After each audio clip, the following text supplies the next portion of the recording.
Bonjour tout le monde. Je vous invite aujourd'hui à découvrir avec moi le marketing stratégique.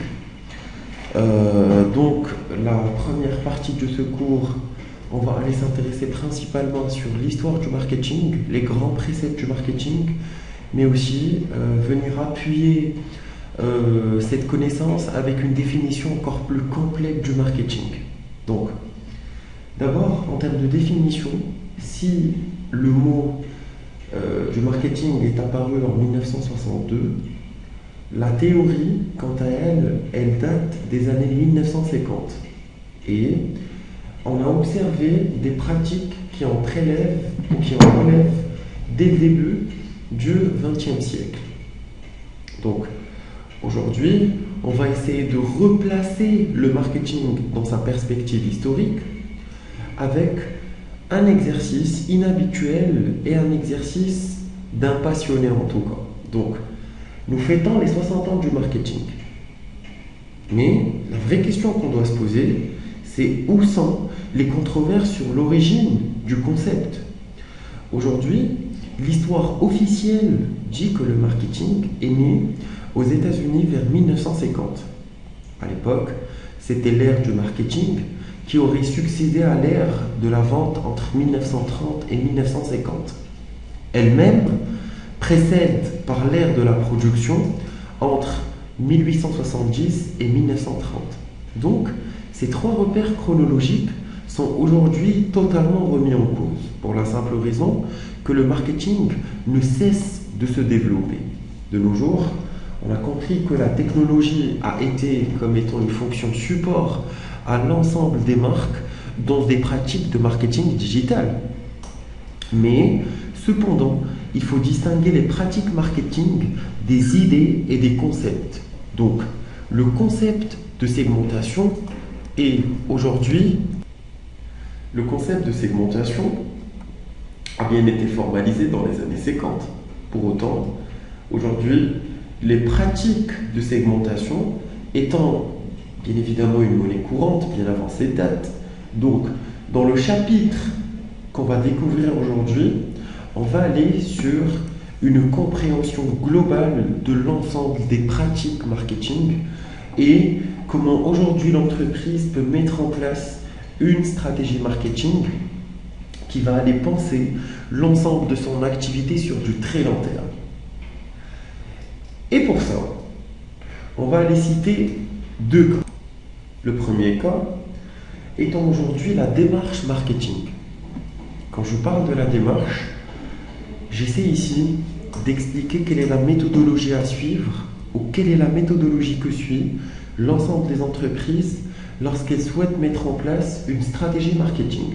Donc, le premier cas, la démarche marketing. Le marketing aujourd'hui peut être défini comme le regroupement de tous les outils et de toutes les méthodes utilisées pour créer, recréer ou susciter des besoins chez le consommateur. Le marketing comporte également deux phases complémentaires qui sont d'une part le marketing stratégique qui reste quelque chose de théorique, puis le marketing opérationnel qui vient le compléter en mettant en place les outils pour réaliser cette stratégie, ce qui se fait de concret dans ces deux phases qui sont interdépendantes l'une de l'autre aujourd'hui. Et au fait, lorsqu'on va parler des notions stratégiques dans le marketing, on va aller sur l'étude de l'environnement externe, à savoir sur deux volets, ou sur deux niveaux, le volet macroéconomique et le volet microéconomique. Et on va aller s'intéresser sur des axes stratégiques qui consistent à aller choisir la segmentation d'entreprise sans ciblage et sans positionnement. Par contre, quand on va aller vers le marketing opérationnel, à ce moment-là, on va aller sur les 4 composantes clés du marketing, c'est-à-dire comment l'entreprise aujourd'hui va penser son produit, comment elle pensera son prix, comment elle pensera son placement, c'est-à-dire son lieu de vente, et comment elle pensera sa promotion, qui est la communication. Donc, on a parlé du premier cas d'étude, on va également essayer de revenir sur le second. Donc, le second, dans ce cours, on va aller introduire le rôle du besoin. Pour ce qui est du besoin, il faut tenir compte de la cause de l'action et de son intensité. Le besoin est aujourd'hui un décalage entre une situation réelle et une situation souhaitée.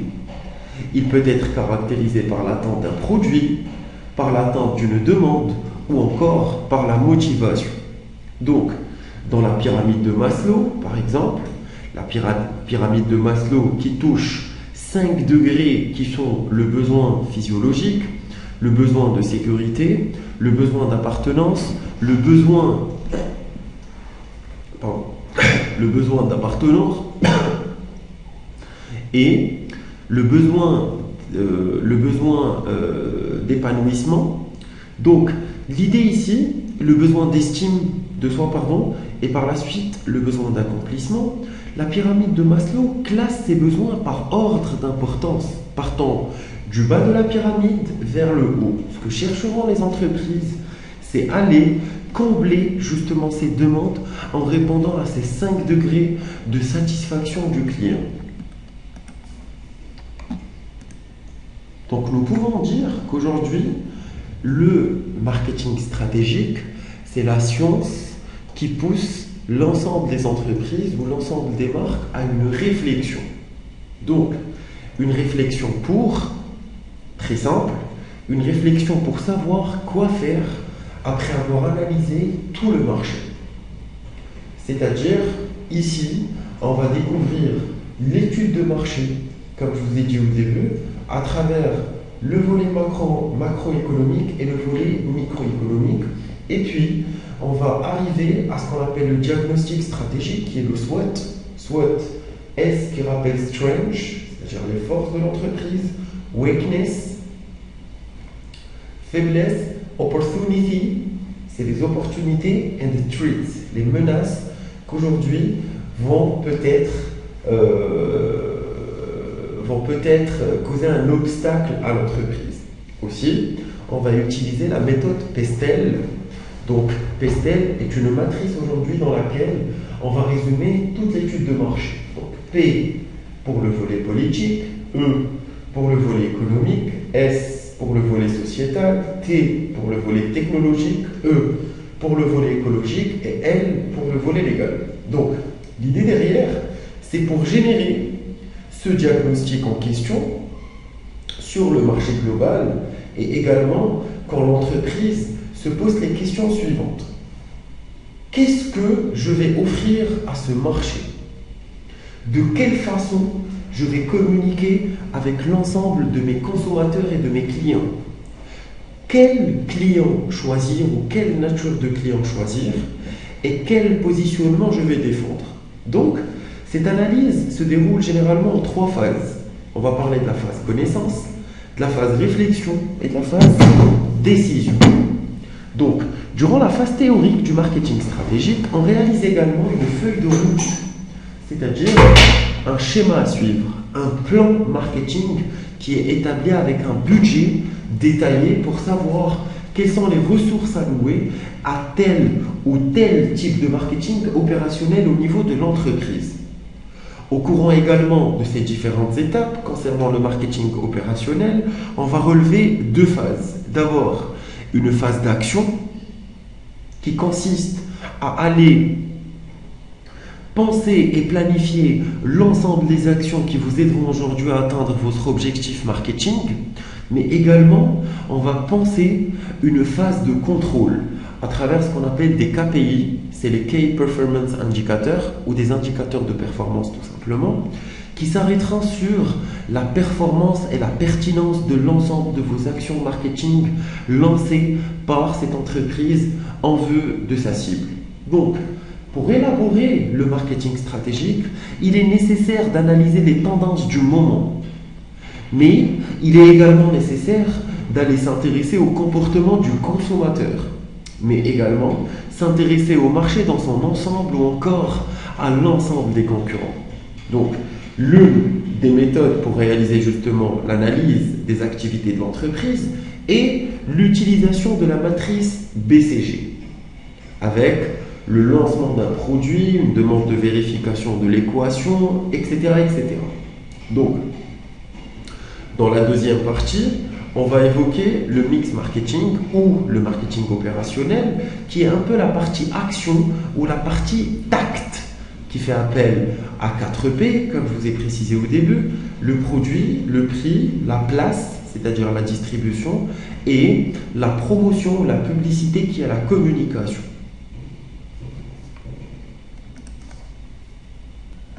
Donc, si aujourd'hui on veut s'arrêter sur une définition précise, on dit que le marketing, c'est l'ensemble des méthodes et moyens mis en œuvre pour satisfaire, susciter, renouveler les besoins du consommateur.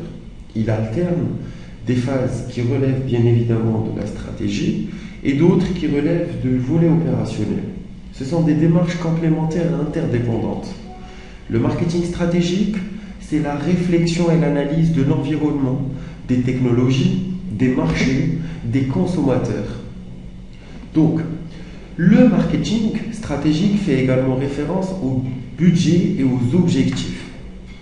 Quant à lui, le marketing opérationnel, c'est la mise en œuvre concrète du plan marketing élaboré à partir de l'objectif défini du budget alloué au marketing. Donc, le marketing stratégique, ce qu'il faut comprendre, c'est qu'il faut d'abord analyser les besoins des consommateurs, l'attractivité du marché, la compétitivité de l'entreprise, la prise en compte de la demande potentielle et des avantages concurrentiels de l'entreprise va aboutir quelque part au choix des segments stratégiques et puis des marchés cibles sur lesquels l'entreprise peut intervenir avec un minimum de risques. Et qui peut aujourd'hui me présenter une entreprise qui ne souhaite pas diminuer son risque, bien évidemment. Donc aujourd'hui, on va dire quelque part que le marketing est l'approche anticipative pour réduire le risque quant à l'échec du lancement d'un produit ou le non-comblement du besoin du consommateur.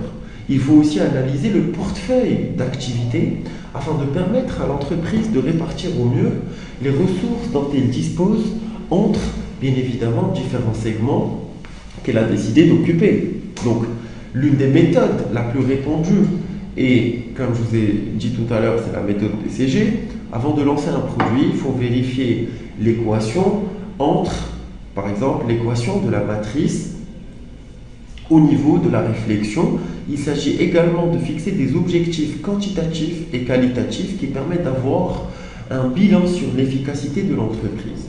Donc ici, on doit tenir compte des groupes auxquels les produits sont destinés et bien évidemment de leur positionnement. Le marketing opérationnel, quant à lui, arrive sur une phase d'action qui repose sur les 4 P. Donc, la notion du besoin. En fait, ce que j'aimerais faire avec vous, et durant cette séance, c'est juste s'arrêter sur le jargon professionnel. C'est d'abord que vous sachiez ce que ça signifie que le besoin, ce que signifie le marché, ce que signifie l'annonceur, ce que signifie quelques définitions, une terminologie que bien évidemment que je vais partager au niveau de la plateforme. Par la suite, c'est une terminologie ou une liste de termes propres au marketing. D'accord? Donc, la notion aujourd'hui du besoin,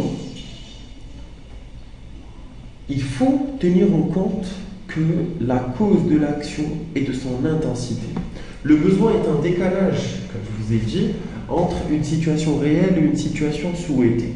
Pour Philippe Kotler, par exemple, le besoin est un sentiment de manque éprouvé à l'égard d'une satisfaction générale liée à la condition humaine, qui s'exprime par l'attente, c'est-à-dire quelles sont aujourd'hui les caractéristiques qu'on souhaite avoir dans un produit. Et à ce moment-là, on va parler des caractéristiques techniques, des caractéristiques psychologiques, des caractéristiques associées au prix, des caractéristiques associées au prix. Donc, à titre d'exemple, lorsqu'on va parler des caractéristiques techniques, à ce moment-là, on va aller s'intéresser au logo, au design, par exemple, aux composantes, à la formule, aux ingrédients qui font le produit. Quand on s'intéressera aux caractéristiques psychologiques, on va aller chercher ce que représente le produit dans l'esprit du consommateur. Je vous donne un exemple. Un produit cosmétique, d'accord, représente un effet psychologique qui est la beauté. Un complément alimentaire pour sportive a plus une signification psychologique qui renvoie vers la force. Et bien évidemment, ce n'est pas les seules caractéristiques qu'on puisse avoir. On va aussi s'arrêter sur les caractéristiques d'usage, c'est-à-dire la fonctionnalité du produit. Est-ce qu'aujourd'hui vous avez un produit dont son fonctionnement ou dont son utilité est unique ou bien diversifié, bien évidemment avec la durée de vie de ce dernier. Donc, l'attente, qui sont les caractéristiques que l'on souhaite pour un produit, la demande, c'est-à-dire la somme des besoins des consommateurs, mais également la motivation qui est une pulsion plus ou moins intense, déterminant en partie les caractéristiques de l'acte d'achat. On va passer aux typologies des besoins. On a les besoins génériques qui sont liés à la condition humaine, tant physiologique que sociale, comme par exemple se nourrir, se loger, se guérir. Ils sont limités en nombre, mais on a également les besoins dérivés qui sont l'expression matérielle des besoins génériques. Donc, l'agrégation de tous les désirs, qui sont entre parenthèses les besoins exprimés, forme la demande. Exemple, j'ai besoin de communiquer. Communiquer est un besoin générique. Le téléphone portable est un besoin dérivé. Et l'accès Internet sur le portable est une demande. Donc, un besoin générique peut renvoyer à plusieurs besoins dérivés et inversement. Donc, en guise d'introduction, la démarche marketing s'installe au cœur même de l'activité de l'entreprise, tournée de plus en plus vers la notion de satisfaction des clients. Le mercatique est la traduction française du terme marketing. Donc, la démarche marketing, sa définition, très simple. La mercatique est l'ensemble des moyens ayant pour objet de prévoir, de constater, de stimuler, de renouveler les besoins des utilisateurs d'une catégorie de produits et de réaliser l'adaptation continue de l'appareil productif et commercial d'une entreprise à ses besoins. De cette définition, on peut tout simplement déduire que aujourd'hui la mercatique repose sur l'analyse d'abord du marché, c'est-à-dire l'analyse des besoins des consommateurs, que le processus de production est organisé de manière à répondre justement à ces besoins, que la mercatique s'appuie sur un ensemble de politiques permettant de développer les ventes de l'entreprise. En définitive, la mercatique est une démarche globale d'organisation de l'entreprise qui, on va le découvrir, va reposer sur trois principaux axes qui sont complémentaires et indissociables. D'abord, la connaissance du marché, qui regroupe l'ensemble des actions relatives justement à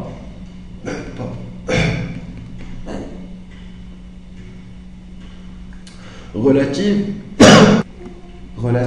à la notion d'étude du marché. La deuxième, c'est la mise en place d'une politique de marchéage qui est propre à accroître la demande adressée à l'entreprise. C'est ce qu'on appelle le plan marchéage, appelé aussi marketing mix, reposant sur un ensemble de politiques qui sont les 4P, mais également une structuration de l'entreprise autour de sa fonction marketing et commerciale, souvent symbolisée dans l'entreprise par l'existence d'un service qui est bien évidemment identifié et organisé, qui est le département marketing et communication, ainsi que le département commercial. Donc, si aujourd'hui on veut s'arrêter sur une forme d'hiérarchie de la démarche marketing, je peux, ou de la démarche mercatique, je peux parler de l'analyse du marché qui englobe l'analyse de la demande, c'est-à-dire la demande qui est exprimée par un ensemble de consommateurs sur un marché prédéfini.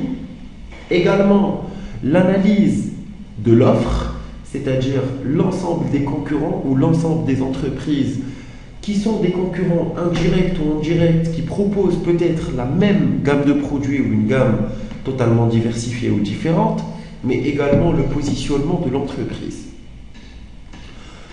Un deuxième volet, on va aller sur le plan de marchéage qui va toucher la politique de produit, la politique du prix, la politique de distribution, mais également la politique de promotion et communication.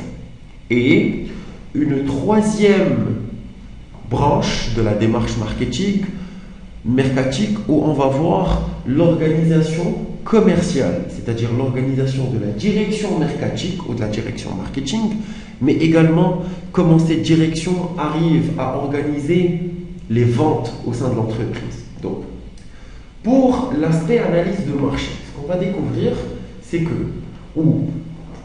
quelque part la définition même de l'analyse du marché, c'est pour pouvoir se positionner sur un marché, à travers notamment la définition d'un plan d'action stratégique, l'entreprise se doit, dans une démarche marketing, d'abord à aller s'intéresser à un certain nombre d'éléments qui lui permettent de mieux cerner la demande qu'elle va pouvoir satisfaire du fait de son activité de production.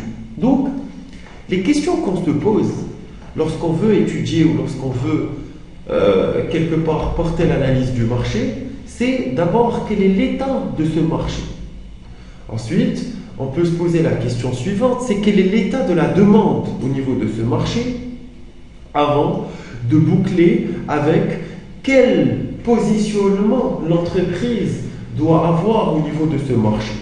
Donc, pour répondre à la première question, qui est quel est l'état du marché actuel dans lequel l'entreprise souhaite se lancer, c'est d'abord, avant de se positionner sur un marché, l'entreprise doit analyser l'état actuel du marché, c'est-à-dire s'intéresser aux concurrents déjà présents sur le marché et à l'ensemble des produits qu'ils proposent pour répondre à une demande du consommateur. Bien évidemment, on va aller s'intéresser à notre concurrent ou à l'ensemble de nos concurrents, pas pour les copier, mais pour se différencier, pour se démarquer du concurrent. Notre objectif, c'est être différent, puisque dans la différence se trouve la forte valeur ajoutée. Donc, ceci revient à analyser les éléments suivants. Ceci revient à analyser la nature de l'offre des concurrents présents, c'est-à-dire quels sont les produits proposés, avec leurs spécificités techniques et quelles sont leurs caractéristiques, c'est-à-dire leurs forces et leurs faiblesses. Pourquoi j'ai besoin d'aller étudier la force et la faiblesse des concurrents? Pour la simple raison que lorsque j'ai la faiblesse d'un concurrent, je vais venir la rendre comme étant une force au sein de mon entreprise.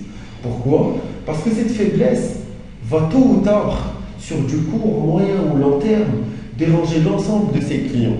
Donc, l'idée, c'est de gagner en compétitivité en allant combler la faiblesse de mon concurrent, d'accord, pour me distinguer et me démarquer et satisfaire plus ses propres clients pour les avoir au sein de mon portefeuille.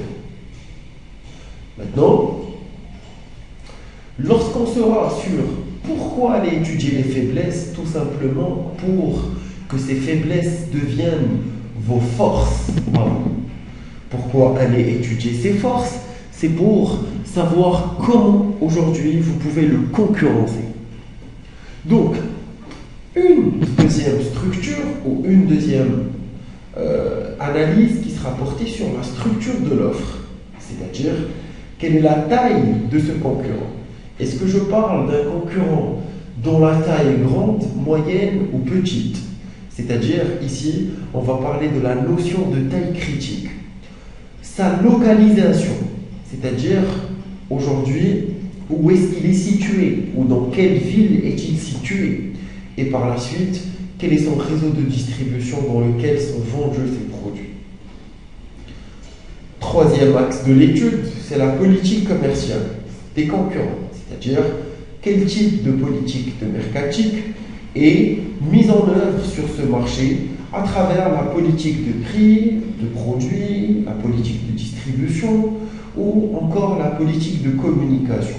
Au fait, cette analyse du marché va permettre alors à l'entreprise de déterminer la stratégie commerciale et marketing qu'elle doit mettre en œuvre si elle décide, dans le cas de sa stratégie globale, d'entrer ou de rester sur un marché donné.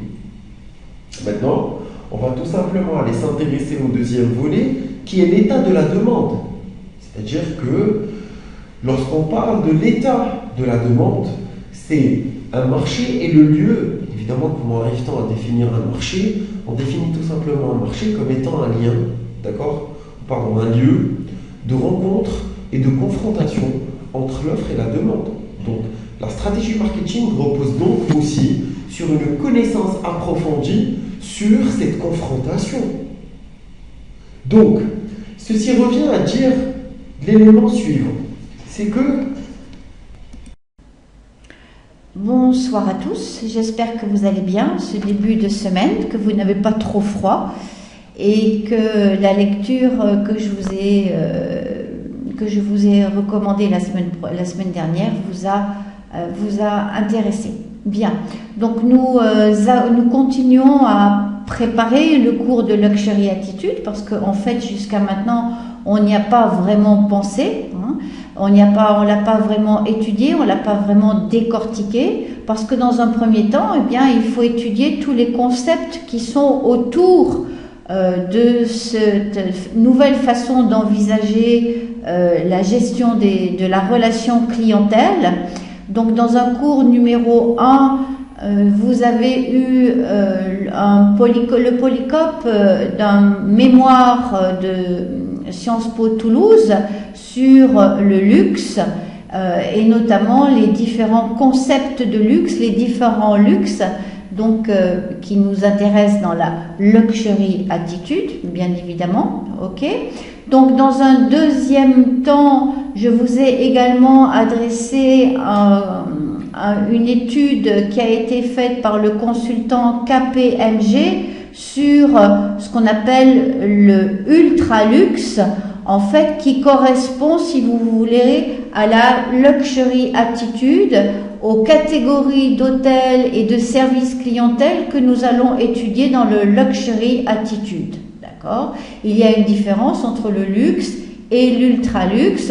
Si vous avez bien lu le document, il y a une différence entre un hôtel 5 étoiles et un hôtel palace, hein, en termes de normes de classement français et en termes également de visibilité, de niveau de service à travers le monde entier. Donc dans ce cours, nous avons également dans le cours numéro 2 fait le lien entre le luxe, l'hôtellerie et l'histoire du tourisme, puisque nous avons mis en évidence que le tourisme est né comme une activité de luxe, une activité adressée à des personnes qui avaient dès le XVIIIe siècle la possibilité de ne pas travailler, d'avoir du temps de loisir et d'avoir les moyens pour pouvoir voyager. Même si le tourisme, les hôtels tels qu'on les connaît aujourd'hui sont en fait nés le concept hôtel tel qu'il est né au XIXe siècle a évolué bien évidemment au XXe, au XXIe siècle, mais en fait il est né au XIXe siècle du fait que la population touristique avait changé et que les nobles qui voyageaient de château en château ont été ensuite remplacés par des bourgeois qui eux n'avaient pas forcément de lieu de villégiature pendant leur période de loisirs et qui devaient avoir un établissement prêt à leur fournir les mêmes services qu'un château. Et c'est donc au XIXe siècle que les hôtels, tels qu'on les connaît encore aujourd'hui, sont nés. Okay. Donc ça, c'était la semaine dernière. Donc un cours rapide qui permet de fixer les choses. Donc maintenant, vous savez ce que c'est que le luxe. Vous savez également ce que c'est que l'ultra-luxe dans l'hôtellerie, qui correspond véritablement à cette façon de gérer les clients qui est maintenant très recherchée dans l'hôtellerie, et qu'on définira par la luxury attitude. Ok ? Donc vous avez dans ce cours numéro 3, je vous donne encore un peu de lecture. Je ne suis pas encore tout à fait avec vous. Pourquoi ? Parce que je vous envoie aujourd'hui un cours sur l'histoire du tourisme qui va reprendre ce qu'on a vu rapidement la semaine dernière en une demi-heure et qui va vous permettre de comprendre pourquoi l'hôtellerie est liée au luxe, hein, pourquoi les stations balnéaires sont liées au luxe, pourquoi le tourisme en général est lié au luxe et pourquoi à partir d'un tourisme de luxe, d'un grand tour de luxe du XVIIIe siècle, on est arrivé à une massification du tourisme en 2019 et bien évidemment à un point de non-retour qui fait que en 2019, il fallait déjà réfléchir à l'évolution du luxe puisque depuis le numérique, depuis bien maintenant 25 ans, il y a de nouvelles catégories de consommateurs aisés qui ont l'argent et qui veulent avoir accès à des hôtels de luxe ou d'ultra luxe, mais qui n'ont pas les codes du savoir-vivre, les codes de la tradition, les codes des anciens châtelains, des anciens ducs, des anciens barons, des anciens princes qui faisaient le grand tour, et ni les mêmes désirs, hein, ni les mêmes attentes. La société a énormément évolué, donc bien évidemment ces gens-là ont de nouvelles attentes en 2020 et on leur crée de nouveaux hôtels ultra luxe, comme vous pouvez le voir dans l'étude de KPMG. Voilà. Maintenant, il y a également une partie de la luxury attitude qui tient au savoir-vivre.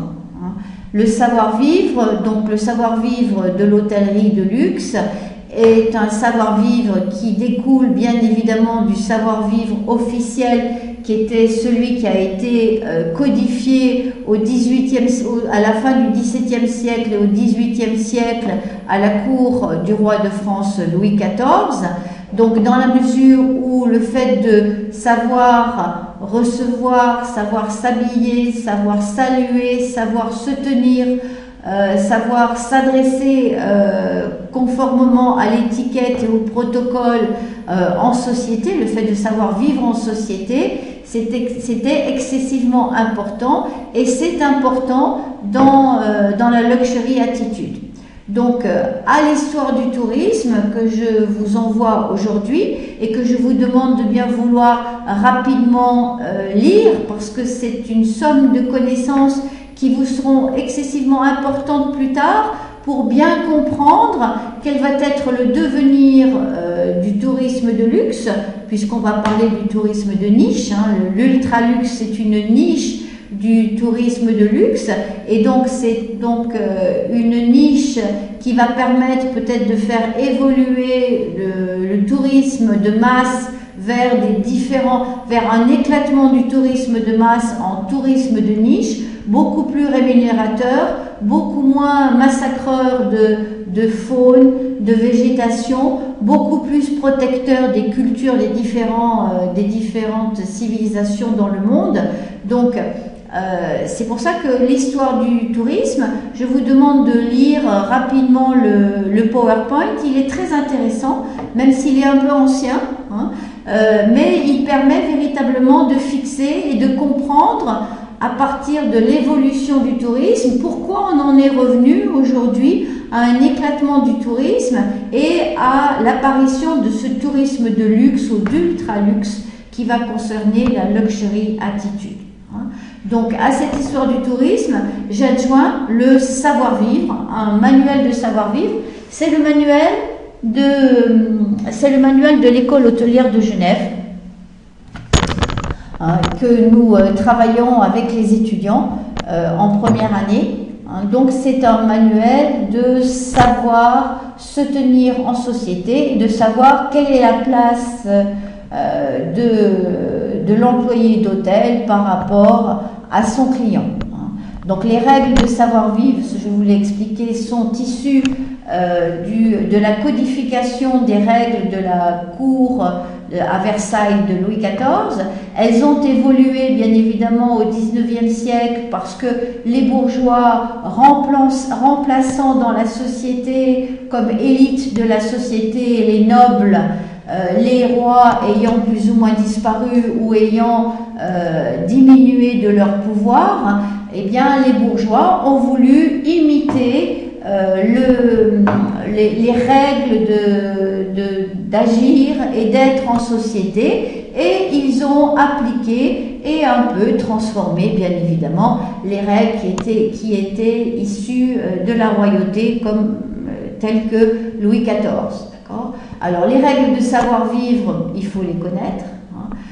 Pourquoi est-ce qu'il faut les connaître? Parce que quand vous allez être devant un client, le savoir-vivre de l'hôtellerie est bien évidemment issu directement du savoir-vivre en société, dont vous avez un exemple ici dans votre cours. Alors bien évidemment, je ne vous demande pas d'apprendre toutes les règles, quoique lorsque vous allez être en stage en entreprise, notamment pour Moussa, notamment pour Hiba, qui n'ont pas encore d'expérience hôtelière, eh bien, il faut intégrer un certain nombre de codes, d'attitudes, de comportements, de choses à faire et à ne pas faire, de choses à dire et à ne pas dire, qui font que, eh bien, vous allez pouvoir, en possédant ce savoir-vivre en société, travailler dans le domaine du luxe et de l'ultra-luxe, et être capable d'avoir ce que l'on appelle la luxury attitude, donc vis-à-vis de vos clients. Alors donc, c'est encore une semaine de travail personnel que je vous demande, et nous allons bientôt y arriver, nous sommes bientôt à la fin, ne vous en faites pas. Je vous ai déjà mis le prochain cours, le cours numéro 4, et vous allez voir que le cours numéro 4 est carrément dans notre cible, que le cours du numéro 4, c'est carrément la luxury attitude. Ok ? Donc, en résumé, je vous demande de bien relire la première section du mémoire de Sciences Po sur le luxe, qui concerne les définitions du luxe. Ensuite, de relire très attentivement le document, l'étude de KPMG sur l'ultra-luxe en hôtellerie, et les évolutions du luxe dans le domaine de l'hôtellerie, c'est-à-dire de ces grands monuments historiques, de ces grands palais au centre des grandes villes, des grandes destinations touristiques, à un éclatement de l'hôtellerie de luxe en petites niches qui correspondent à des besoins spécifiques d'une demande qui est elle-même éclatée dans le domaine du luxe.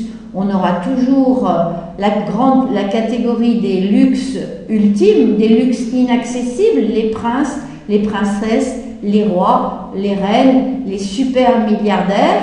Vous avez ensuite la deuxième catégorie du luxe, je vous le rappelle, ce sont les gens qui ont de l'argent, mais qui sont des nouveaux riches, des nouveaux luxes, et donc qui vont être beaucoup plus attirés par un luxe ostentatoire, alors que les personnes qui sont riches depuis des générations et des générations sont peut-être, elles, beaucoup plus attirées par un luxe confidentiel, c'est-à-dire qu'on a envie de se cacher.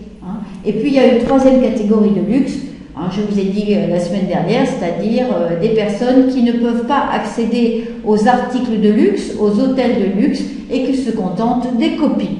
Voilà. Donc je vous demande de bien relire cette étude de KPMG parce qu'elle est excessivement intéressante pour comprendre la demande et l'offre de luxe dans l'hôtellerie. Je vous demande également de lire le PowerPoint sur l'histoire du tourisme. Pourquoi? Parce qu'on part d'un tourisme de luxe et qu'on arrive à un éclatement du tourisme et donc à un tourisme de niche. Et dans ce tourisme de niche, bien évidemment, il y a une niche qui est excessivement intéressante, qui est en plein développement, c'est le luxe et l'ultra-luxe.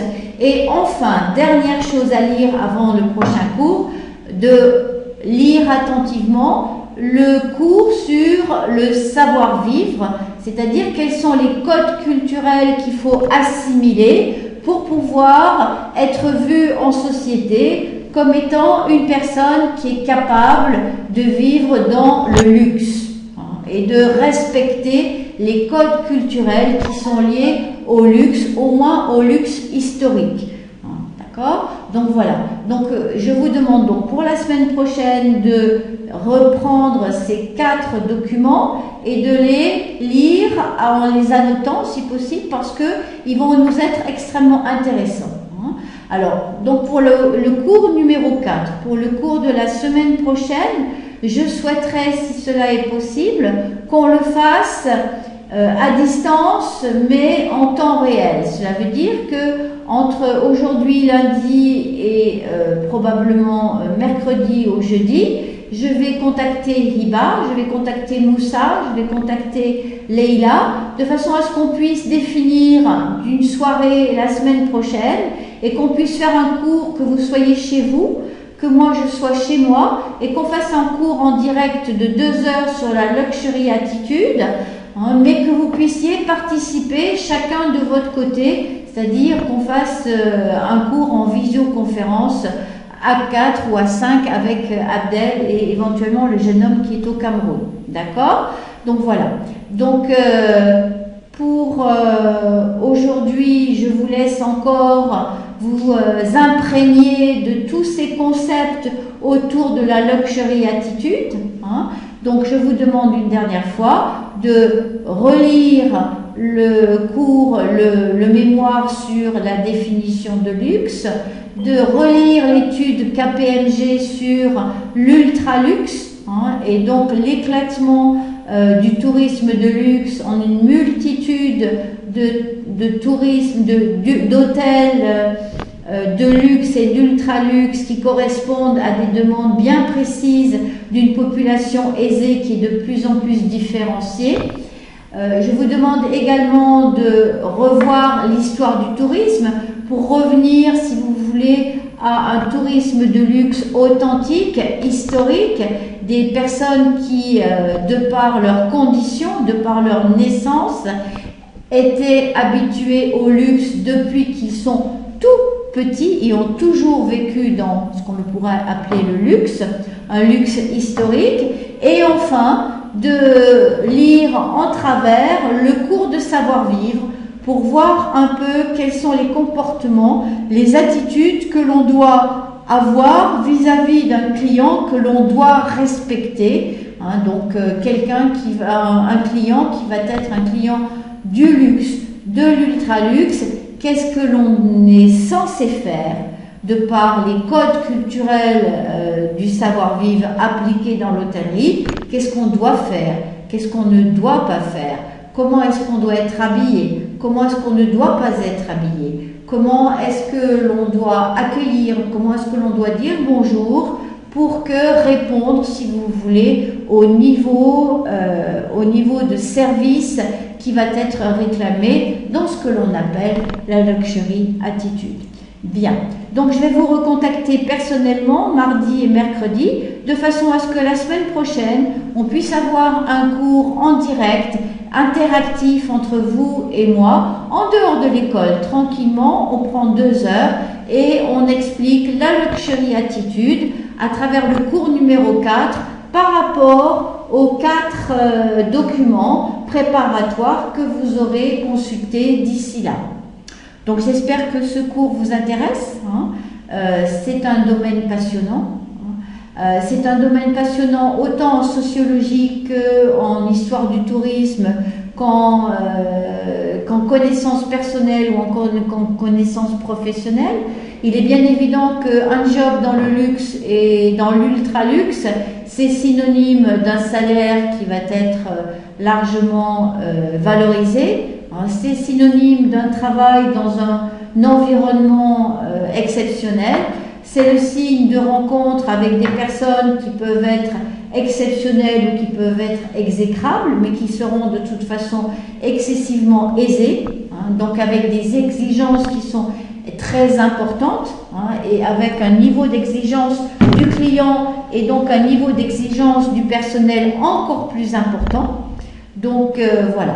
Donc pour la semaine prochaine, on est clair, vous relisez les 4 documents et on attaque la semaine prochaine la luxury attitude dans tous ses développements avec, j'espère de votre part, une interactivité et des expériences de ce que vous avez pu voir, de ce que vous avez pu, comment est-ce que vous avez réagi dans votre entreprise, même si parmi vous, eh bien, vous n'avez pas tous soit fréquenté des hôtels d'ultraluxe, soit travaillé dans des hôtels ultraluxe. Voilà.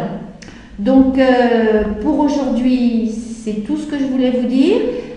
Simplement, donc Monsieur Farissi j'ai recontacté Monsieur Farissi à midi, il m'a recontacté à 14 h. Donc, il va déposer avant demain le cours de la semaine dernière.